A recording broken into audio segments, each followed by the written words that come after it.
The Wallace Line, a prominent biogeographic boundary, runs through the vast Malay archipelago between two Indonesian islands. While invisible to the naked eye, it however exists. The narrowest part of the line, spanning 32 kilometers, can be observed by gazing east from Bali's coastline towards Lombok shores. This boundary separates the animal life characteristic of Asia, including rhinos, elephants, tigers, and woodpeckers, from the distinct ecological characters found on the eastern side, such as marsupials, Komodo dragons, cockatoos, and honey eaters. The Wallace Line is renowned among scientists as it marks the point where two distinct regions of biodiversity converge in the most pronounced and recognizable manner. What caused the formation of the Wallace Line, which influences the distribution of numerous species, and how can it be simultaneously real and imaginary?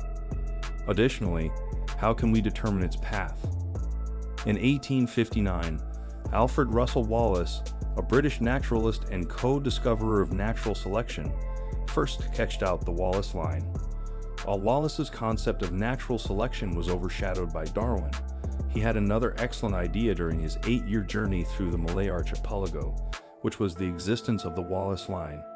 In fact, he came up with two great ideas during that trip. One of them was the Wallace Line.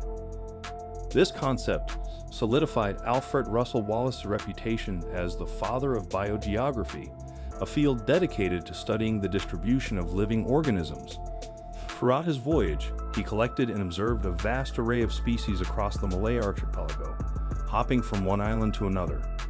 As he moved from Bali to Lombok, he noticed something intriguing. Despite the narrow strait separating the two islands, the difference in animal life was sudden and strikingly distinct, more so than the differences between England and Japan. Birds were the first to capture Wallace's attention. He discovered that certain species that thrived in Java and Bali, such as the yellowhead beaver, coppersmith barbet, and the Japanese three-toed woodpecker, were completely absent on Lombok. This abrupt shift in species distribution extended to mammals and even many insects, almost as if an invisible barrier was dividing two different worlds. The question that arose was how and why this was occurring. The biogeographic line that Alfred Russel Wallace drew, which was later refined by others, did not merely reflect the proximity of the islands. In fact, some islands on opposite sides of the line are closer to each other than certain islands on the same side. Therefore, Wallace realized that other mysterious forces, such as geology, must be at play. He recognized that the geological past played a role in shaping the current biological distribution, and because the distribution of living species today reflects ancient geological events, he saw biogeography as a way to uncover significant moments in the planet's history that would otherwise be unknown. Although these concepts may appear commonplace today, they were relatively new ideas in Wallace's time. By taking this approach, he concluded that the Western Islands were once connected to one another and to the Asian mainland, despite now being surrounded by shallow seas resulting from a recent geological rise in sea levels. How could the large animals, such as tigers, rhinos, and elephants, have made it to the islands on the western side, given that they are now separated by vast expanses of water that are too wide for these species to cross? Similarly, Wallace pondered how the islands to the east of Java and Borneo came to be, suspecting that some were remnants of a previous Australian continent. Throughout all of these geological changes, Wallace speculated that deeper waters with strong currents between the two regions would have prevented many species from crossing from continent to continent when sea levels were lower, and this barrier still exists today, now that sea levels are higher, and the continents are fragmented into nearby groups of islands. Interestingly, even flying birds and insect species respect this line, despite their capability to traverse these open ocean stretches. The theory of plate tectonics, which explains the movement and interaction of the Earth's lithosphere, was not widely accepted until the late 1960s. Prior to that, scientists had proposed various ideas about how the Earth's surface changed over time, but none were able to fully explain the observations they made. It wasn't until new technologies like sonar and satellite imaging allowed researchers to map the seafloor and identify the mid-ocean ridges and subduction zones where the plates interact that the theory of plate tectonics began to take. With this new understanding, scientists were able to see how the movements of these plates over millions of years could have created the distinct biogeographic regions that Wallace had observed. The Wallace Line, for example, could be explained by the collision of the Australian plate with the Sunda plate, which caused the islands on either side to have distinct evolutionary histories. Similarly, the movement of the Indian plate crashing into the Eurasian plate created the Himalayan mountains and separated the Indian and Eurasian biogeographic regions.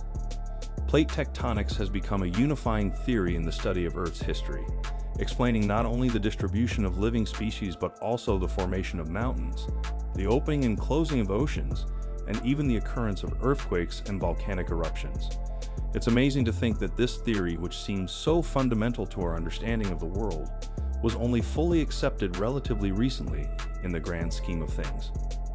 Over 50 years since Wallace's passing, it is now widely recognized that plate tectonics plays a significant role in shaping the Earth, with the movement and collision of large plates over vast stretches of time affecting the formation and deformation of continents, the rise of island chains, and the creation of mountain ranges.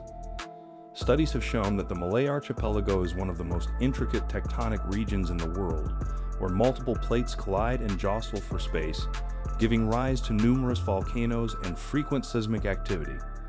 This complex tectonic activity also accounts for the distinct animal life found in the region, and by the 1980s, scientists had established with certainty that the Wallace Line is primarily a result of plate tectonics. Wallace was correct in his identification of two formerly connected landmasses that were separated by the Wallace Line. These landmasses are now known as the paleocontinents of Sunda in the west and Sahul in the east. These continents existed during the Ice Ages, when sea levels were lower due to the increased amount of water being locked up in ice. However, many people were not aware of this fact at the time. Although the two continents are relatively close now, they were much further apart in the past. The Sahul continent on the eastern side of the Wallace Line included Australia, Tasmania, New Guinea, and the Aru Islands. This continent only approached the Asian Sunda continental shelf in the west around 20 to 25 million years ago, during the late Oligocene or early Miocene epoch. The separation of the Australian and Asian species was not just due to a physical barrier, but a result of geological processes.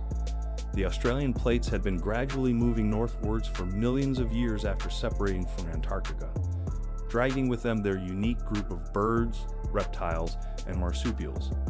The collision of these two worlds only occurred recently in evolutionary terms, and happened in an area immediately east of the Wallace Line, in a chain of newly formed islands in Wallacea. These islands were different from the continental islands that flanked them because they were never connected to any larger land masses. Thus, they were a blank canvas ecologically speaking, and could be filled with any species that could make it there. However, the majority of the species that made it to these islands were from the Australian side, since the Wallace Line served as a barrier to Asian species moving eastward. The complex interplay of plate tectonics created this unique situation, where two distinct sets of species evolved separately for millions of years before finally coming into contact. Consider the Komodo dragon, a massive monitor lizard that currently inhabits a few islands in eastern Indonesia. These lizards first appear in the Pliocene epoch, over 3 million years ago, on mainland Australia. It was not until about 1 million years ago that they made their way to their present-day Indonesian island home, likely replacing some of the existing regional fauna.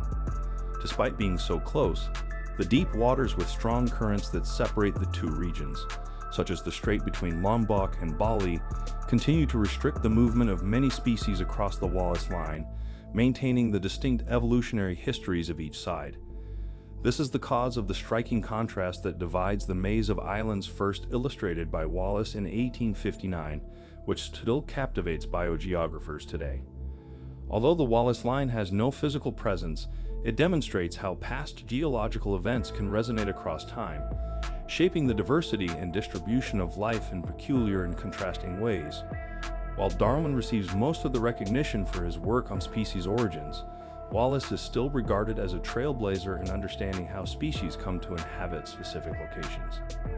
Alright guys, that wraps up our video for today. I'm sure you've learned something new today.